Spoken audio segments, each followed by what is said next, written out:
L'Europe et la Suisse. Jean d'Ormesson, dont on avait fait l'oraison, disait il y a un modèle pour l'Europe, il est ici, c'est la Suisse, coexistence, référendum, consulter davantage les citoyens. C'est une piste pour vous, pour les Français, pour l'Europe. Une Europe plus démocratique, Ouais. créer plus d'adhésion.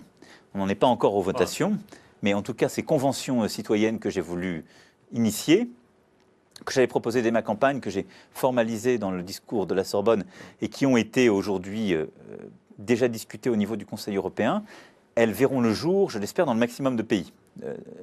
Donald Tusk et Jean-Claude Juncker sont en train de finaliser une copie commune et beaucoup de pays l'organiseront à partir du printemps pour 6 mois. C'est une manière, non pas là d'avoir un vote binaire, mais de mieux associer nos peuples à la stratégie que les leaders vont définir durant l'année 2018. Et il faut aller vers une Europe plus démocratique. Je pense qu'ensuite, ces types de votations peuvent être un levier. Il faut trouver après la bonne géographie, parce que faire des votations régulières dans toute l'Union européenne, ça peut être rapidement lourd. Donc, en tout cas, je l'ai dit très clairement, je pense qu'il faut une Europe plus souveraine, plus unie, plus démocratique. Nous avons un différent, vous et nous, l'Europe et la Suisse.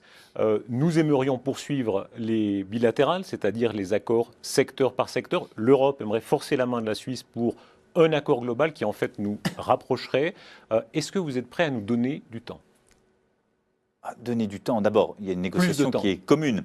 Mais après, c'est toute proportion gardée, et les contextes étant très différents, la même chose en nature que la discussion avec la Grande-Bretagne. C'est comment on gère les relations avec les États tiers très proches. Je souhaite qu'il puisse y avoir une intégration au plus fort, un accès au plus fort de la Suisse avec l'Union européenne, parce que c'est bon de part et d'autre. Mais ce n'est pas l'avis, pardon, de beaucoup de Suisses, vous le savez. Donc ils choisiront. Mais après, il ne peut pas y avoir un système qui est le cherry picking dans le marché unique. Et donc, je sais bien aussi ce qui est parfois poussé par la Suisse, c'est de dire, nous on en voudrait plus là, mais on n'est pas prêt à prendre ces contraintes. Or, l'Union européenne, c'est déjà très compliqué. C'est 28, demain 27 États membres qui ont décidé de mettre des choses en commun pour créer un marché unique. Et ce marché unique, il repose sur des choses simples. Si vous voulez avoir l'accès complet au marché unique, il faut une contribution budgétaire, il faut accepter l'ensemble des libertés du marché unique, et pas une plutôt qu'une autre, et il faut les juridictions de l'Union européenne compétentes. C'est nous ce que nous avons accepté, ce qui est un transfert de souveraineté. Et donc on peut avoir ensuite des accords commerciaux avec des États qui veulent accéder à ce marché unique pour une partie, mais dans un cadre qui est de ne pas fragiliser ou désintégrer ce marché unique. C'est ça la contrainte de la discussion que nous avons avec la Suisse. On croit entendre, pardon, que nous avons peu de temps. Il y a une réponse. Ça que vous nous dites ? Je n'ai pas parlé de temps là. Il y a en tout cas une exigence de cohérence. Et il faut qu'on comprenne mutuellement nos contraintes. Et si la Suisse ne veut pas davantage, il faut qu'on trouve un équilibre. Moi, je ne suis pas là pour... Vous savez, moi, je ne donne jamais de leçons à un peuple souverain, ami, qu'il soit voisin ou pas. Je dis juste, il ne faut pas qu'on se trompe sur les termes de l'échange et de la négociation. Ils ne doivent pas se faire au détriment de la cohérence de cette Union européenne. On a trouvé des accords, par exemple, avec la Norvège sur quelque chose de plus intégré. Mais si la Suisse ne le veut pas, elle n'ira pas dans cette direction. Est-ce que la France est réconciliée avec l'argent ? La France, elle est réconciliée avec la mondialisation, l'économie, le succès, l'envie de faire. L'argent fait partie des grandes passions, avec tout ce qu'il y a parfois aussi de non-dit ou autre. Mais je crois qu'il faut être clair.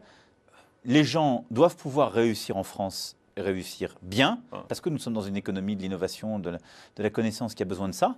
Et ensuite, il faut qu'on puisse voir comment corriger les inégalités en formant mieux dès la base pour que tout le monde puisse avoir accès à cela, ce qui est le cœur des initiatives que nous avons prises, en corrigeant les inégalités quand vous avez des accidents de la vie. Et donc, ce n'est pas qu'elle soit réconciliée avec l'argent, je crois que la France est réconciliée avec la mondialisation, la réussite économique, l'envie de faire pour créer des emplois. Mais la France, elle est aussi attachée à une forme de justice, c'est-à-dire l'argent pour l'argent, elle n'aime pas ça. Et donc, si je devais résumer ma pensée, et je crois ce qui est en train de se passer dans le pays, on est tout à fait pour qu'il y ait des gens qui réussissent. On souhaite qu'il y ait des entreprises qui s'ouvrent, des investisseurs qui viennent, des emplois qui soient créés, des nouveaux secteurs qui soient développés, d'autres qui soient restructurés parce que le changement va avec ce monde.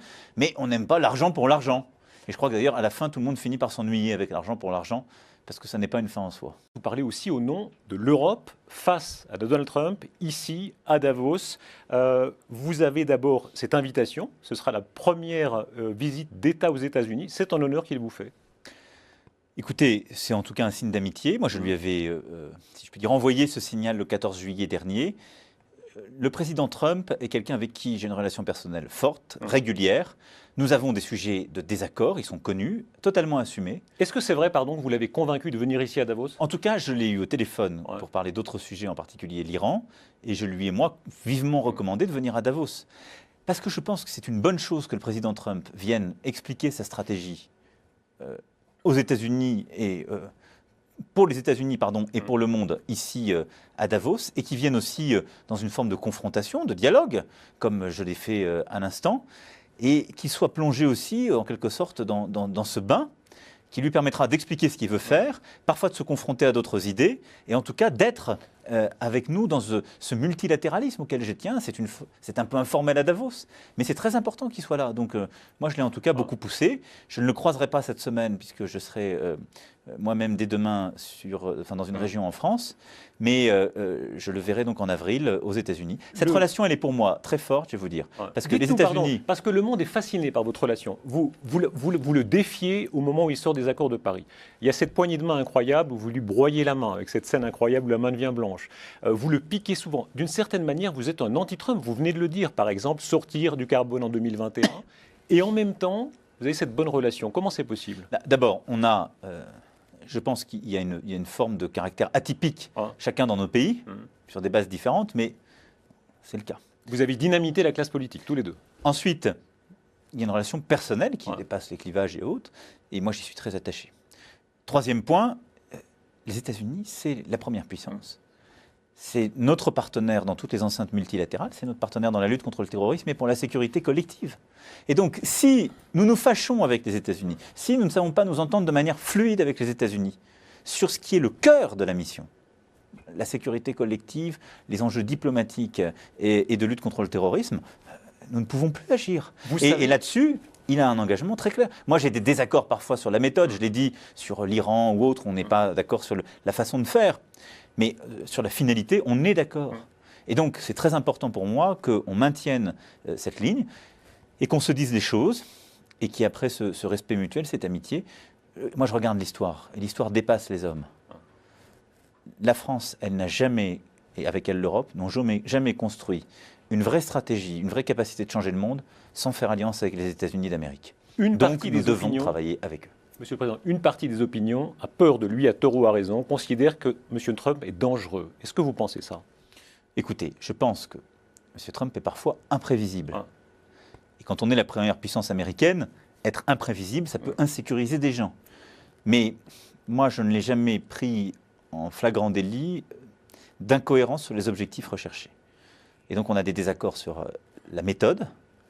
Il y a parfois une préférence pour un agenda national de son côté, ce que je respecte. Quand il tweet sur la Corée de manière tellement choquante, vous avez une communication tellement différente. Mais là-dessus, il faut juste s'assurer qu'ensuite, dans le travail qui est fait, il y ait une désescalade.